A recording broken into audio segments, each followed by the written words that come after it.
In my bag is a program to the New York Philharmonic, which is one of the best orchestras in the world. And the interesting thing is one of the members of our community invited me to go and see a performance there because he was subbing for one of the instruments. He left me tickets at the counter, and one of the performances was the Symphonic Dances Opus 45 by Rachmaninoff. Rachmaninoff was probably one of the greatest classical music composers of all time, and my personal favorite, I think. And what I didn't realize, because I was never professionally trained in music, I must have missed out on a lot of history lessons, but apparently in 1897, this is when Rachmaninoff was very young, he wrote his first symphony, and he was heavily criticized for it. His critics said, and it says in the program, his critics said that the symphony was like the 7 plagues of Egypt and would bring delight to the inhabitants of hell.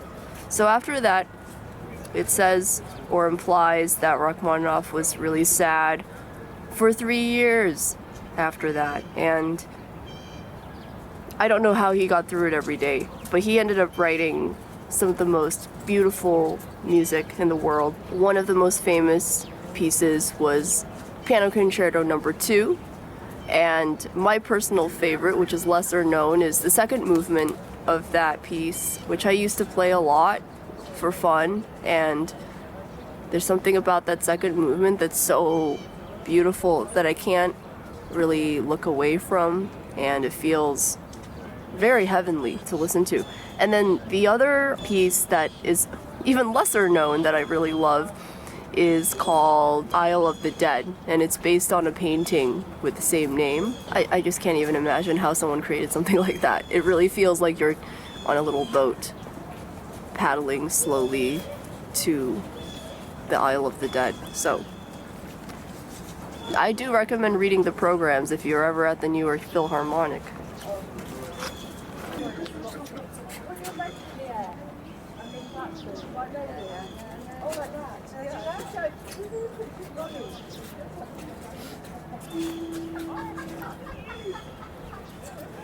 Don't laugh at your own joke, especially when it's really deep.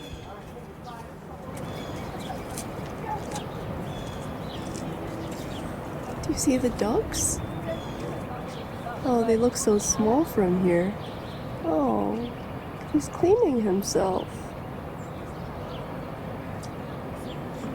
Benjamin, you do that too.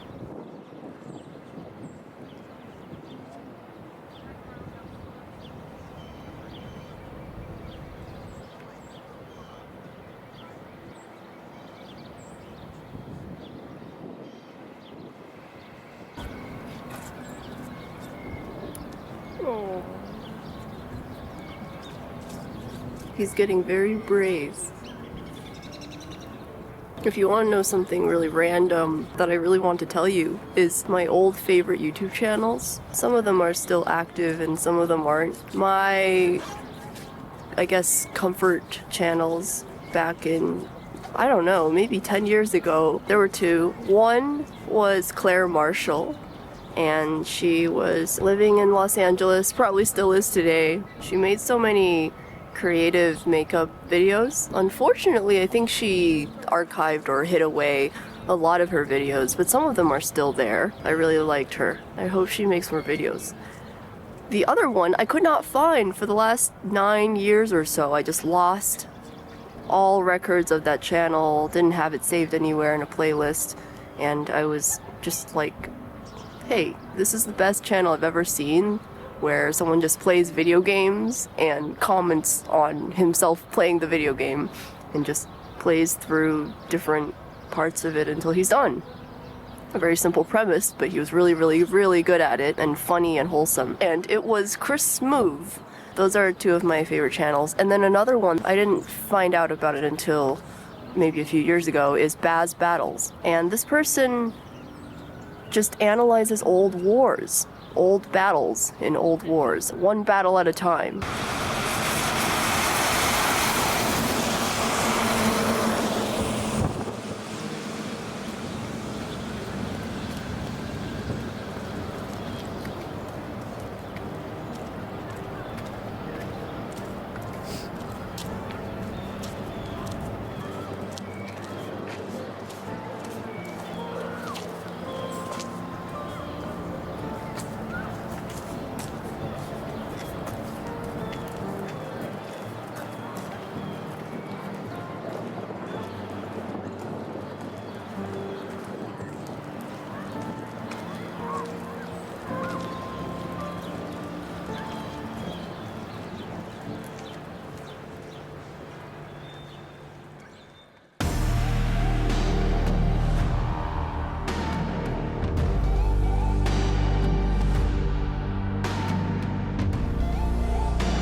I really hope that you are not cold like me.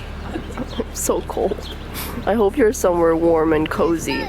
Ideally, in a little reading nook, reading a good book.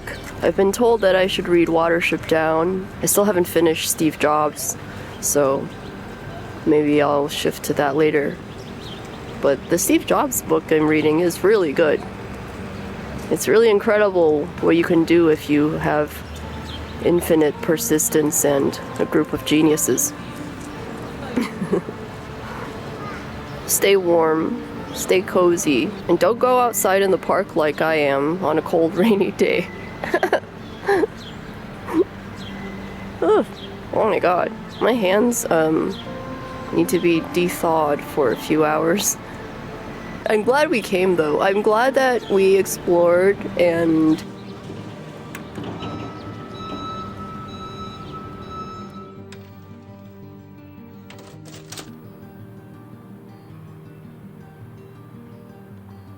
Sleepy bone.